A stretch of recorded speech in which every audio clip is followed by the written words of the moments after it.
जिसे बिहार के जनता ने 18 साल से मुख्यमंत्री चुना है और वो काम नहीं कर पा रहे हैं। बिहार को विशेष राज्य का दर्जा भारतीय जनता पार्टी सरकार में रहते नहीं दी, तो आखिर वहां क्यों जाएंगे?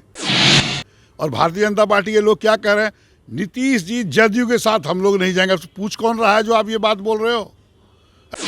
आदरणीय नीतीश कुमार जी को मैं धन्यवाद देता हूं कि आपने बीजेपी को समझ लिया और आदरणीय नीतीश कुमार को बिहार की जनता चाहती है और महागठबंधन में है। इसलिए कांग्रेस और जदयू और राजद हम लोग मिलकर 2024 में भारतीय जनता पार्टी को एक सीट नहीं जीतने देंगे।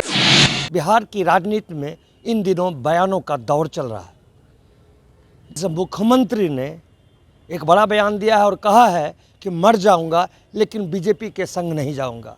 हमारे साथ इस वक्त मौजूद हैं कांग्रेस विधानमंडल दल के नेता और भागलपुर विधायक अजीत शर्मा। सीधे इनसे बात करते हैं और जानने का प्रयास करते हैं। मुख्यमंत्री ने कह दिया है सर कि मर जाएंगे लेकिन अब बीजेपी के संग नहीं जाएंगे। सर, आप लोगों को मुद्दा समझना चाहिए। जब वो भारतीय जनता पार्टी के साथ गए थे, क्यों गए थे? बिहार के विकास के लिए। आदरणीय नरेंद्र मोदी 2014 में क्या बोले थे कि 2 करोड़ युवकों को प्रत्येक वर्ष रोजगार देंगे। 8 वर्ष बीत गए, 16 करोड़ को मिलना क्या एक को भी मिला? और जो कांग्रेस ने PSUs बनाए थे बड़े, जहाँ रोजगार मिलता था उसको बड़े बड़े उद्योगपतियों के हाथ बेचने का काम कर रहे हैं। तो कोई भी राजनीतिक दल का जिसे बिहार के जनता ने 18 साल से मुख्यमंत्री चुना है और वो काम नहीं कर पा रहे हैं, बिहार को विशेष राज्य का दर्जा भारतीय जनता पार्टी सरकार में रहते नहीं दी, तो आखिर वहाँ क्यों जाएंगे? और भारतीय जनता पार्टी के लोग क्या कह रहे हैं, नीतीश जी जदयू के साथ हम लोग नहीं जाएंगे। तो पूछ कौन रहा है जो आप ये बात बोल रहे हो?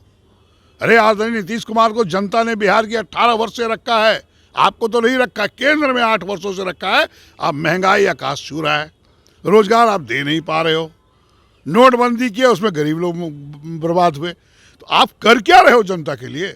इसलिए भारतीय जनता पार्टी क्या बोलती है उस पर जाइए। और आदरणीय नीतीश कुमार जी को मैं धन्यवाद देता हूं कि आपने बीजेपी को समझ लिया और आदरणीय नीतीश कुमार को बिहार की जनता चाहती है और महागठबंधन में है।